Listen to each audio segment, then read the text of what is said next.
हम ब्रुकलिन के एक पड़ोस के किराना स्टोर लौट रहे हैं जो इजरायली उत्पादों को शेल्फ से हटाए जाने के बाद अचानक कहीं बड़े राजनीतिक तूफान का केंद्र बन गया है। एक गर्मा गर्म मतदान के बाद जिसने नाराजगी, इस्तीफे और भेदभाव के आरोपों को जन्म दिया है। पाक स्लोप फूड कोऑप ने बीडीएस आंदोलन से जुड़े बहिष्कार को 67% सदस्यों की मंजूरी मिलने के बाद सभी इजरायली वस्तुएं हटाने का फैसला किया है। यह फैसला एक विवादित बदलाव के बाद हुआ जिसमें बहिष्कार के लिए मतदान सीमा 75% से घटाकर 51% कर दी गई और वो बदलाव लगभग तुरंत लागू कर दिया गया। बताया जा रहा है कि कुछ ही घंटों में उत्पादों को शेल्फ से हटा दिया गया। अब इसका असर बहुत तेजी से फैल रहा है। यहूदी सदस्य सामूहिक इस्तीफे की धमकी दे रहे हैं, शिकायतें दर्ज हो रही हैं। 15,000 सदस्य सहकारी संस्था में तनाव के चलते स्टोर के बाहर सुरक्षा लगाई गई है। अब हमारे साथ रेचल साइमन जुड़ रही हैं। वो एक ऑस्ट्रेलियाई यहूदी महिला है जो न्यूयॉर्क में रहती हैं और जिनका व्यवसाय सीड सटान मिल बीडीएस आंदोलन का निशाना बना था। आप जानती हैं रेचल, आपको न्यूयॉर्क में खुले तौर पर इजराइल समर्थक होने के कारण एक छोटी दुकान चलाते हुए विरोध का सामना करना पड़ा है। हमें अपने अनुभव के बारे में बताएं और बताएं कि पाक स्लोप कोऑप में हाल ही में हुई घटना पर आपकी प्रतिक्रिया पर इसका क्या असर पड़ा।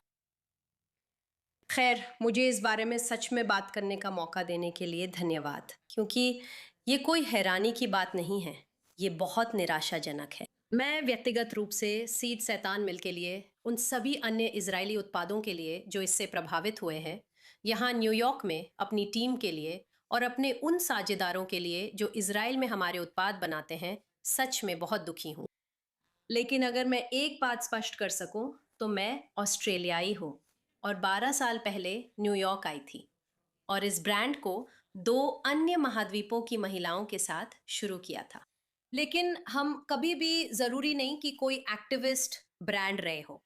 मैं ये भी ज़रूरी नहीं कहूँगी कि हम एक इजरायली ब्रांड है या यहूदी ब्रांड है। हम एक वैश्विक कंपनी है जो सभी भौगोलिक और धार्मिक पृष्ठभूमि के लोगों को रोजगार देती है और उनसे जुड़ती है। और हमारे व्यवसाय के मूल्य हमेशा विविधता का जश्न मनाने और हर तरह के लोगों के साथ मिलकर काम करने के रहे हैं, ताकि हम जितना हो सके किसी न किसी तरह की स्थिरता और शांति हासिल कर सके। तो फिर आपको निशाना क्यों बनाया गया? तो हमारे उत्पादों पर मेड इन इज़राइल का लेबल लगा होता है। हमारे उत्पाद बहुत गर्व से इज़राइल में बनाए जाते हैं और उन पर यही लेबल भी होता है। और जैसा कि मैंने समझा है, अगर आप इज़राइल में बना कोई उत्पाद है, चाहे उसे कोई भी बना रहा हो, अगर उत्पाद इज़राइल की सीमाओं के भीतर बना है, तो अब आपको पार्क स्लोप कोऑप में स्वागत नहीं किया जाएगा। दिलचस्प। तो क्या आपके उत्पाद वाकई में पाक स्लोप कोऑप में बेचे जा रहे थे? तो वो क्या है? हाँ, मैं मतलब हाँ, मेरा मतलब हम लगभग 6 साल से पार्क स्लोप कॉप में हैं और हमारे लिए एक बहुत छोटी ब्रांड के रूप में ये एक बहुत बड़ा लक्ष्य और उपलब्धि थी। हम कॉप में शामिल होने के लिए बहुत उत्साहित थे। मैं खाद्य सहकारी समितियां के काम करने के तरीके और उनके मूल्यों की बहुत बड़ी प्रशंसक हूँ, जो आम तौर पर इस बात पर आधारित होते हैं कि लोग एक साथ मिलकर काम करते हैं ताकि वे अपने लिए बेहतर परिणाम हासिल कर सकें। इस मामले में कोऑप में सभी मिलकर काम करते हैं। वे समय और सहयोग देते हैं और बदले में सस्ता किराना सामान पाते हैं। और मुझे वास्तव में गर्व महसूस हुआ कि हमारे उत्पाद उस स्टोर में बिक रहे थे। और हमारे लिए इसका असर साफ तौर पर आर्थिक है।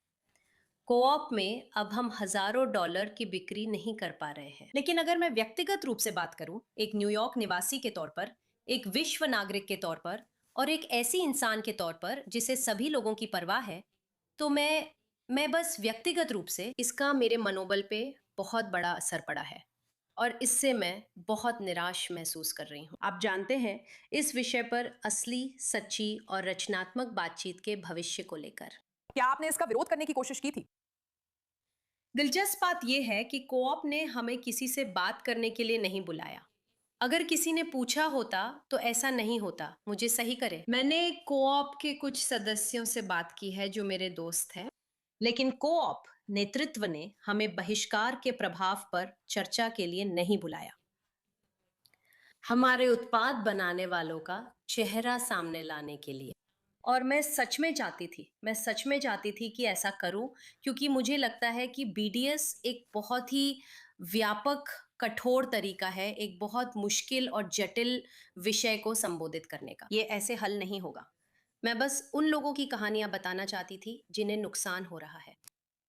देखिए, मैं समझ सकती हूँ, मैं सिर्फ कल्पना कर सकती हूँ कि आपके कारोबार के लिए ये कितना निराशाजनक रहा होगा, आपके लिए ये सब कितना मुश्किल रहा होगा। मुझे लगता है कि विदेशों में रह रहे कई यहूदियों के लिए ये कहानी पढ़ना निराशाजनक है।